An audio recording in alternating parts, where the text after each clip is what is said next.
продължаваме нататък.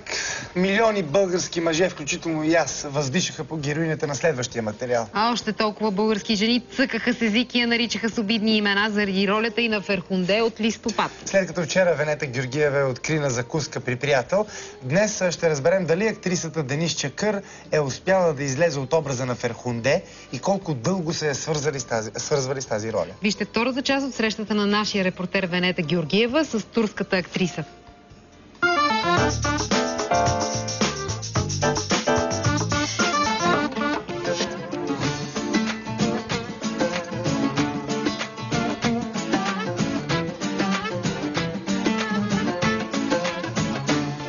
Тя е една от най-красивите актриси на Турция.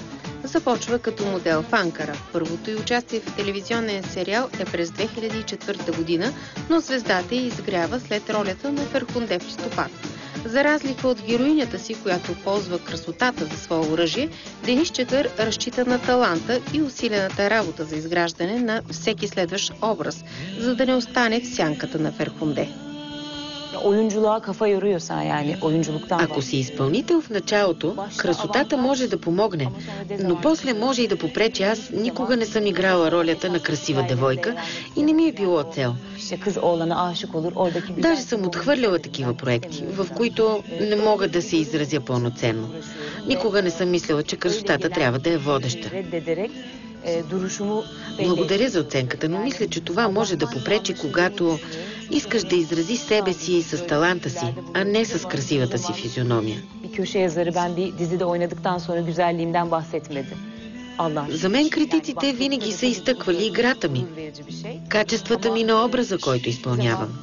Всичките ми роли не са на красавици, а с повече съдържание и аз самата ги избирам такива. Има ли човек до теб? Аз и тук не споделям нищо във връзка с личния си живот. Имам връзка. В личния ми живот всичко върви добре. Аз като човек на изкуството съм на принципа да пазя тайните си и се поставям на мястото на човека срещу мен, когато има тайнственост, е по-привлекателен.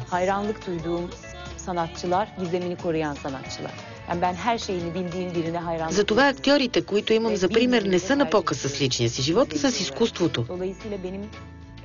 Разбира се, че хората се интересуват и имат право, но и творецът трябва да пази тази дистанция с зрителя. Как успяваш конкуренцията? Огромна конкуренция, турските сериали, филми, голям пазар. Как се справиш? Никога не съм се чувствала вътре в кръга на конкуренцията.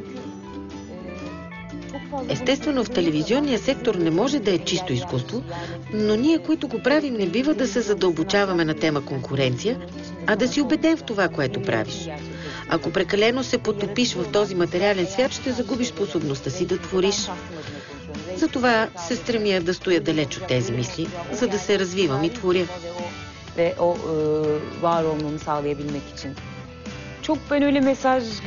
Не съм човек, който прави послания. На BTV, на зрителите и приятелите в България искам да кажа, че тяхната обич ни прави щастливи и много ни зарежда.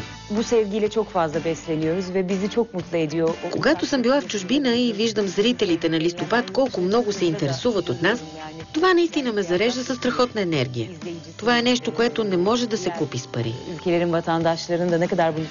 Тоест, зрител, който не ме познава, не знае езика ми, но ме обича. Трудно е да изразя и чувствата в мен.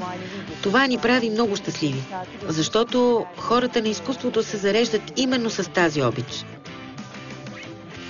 Hepsine çok selamlar yani.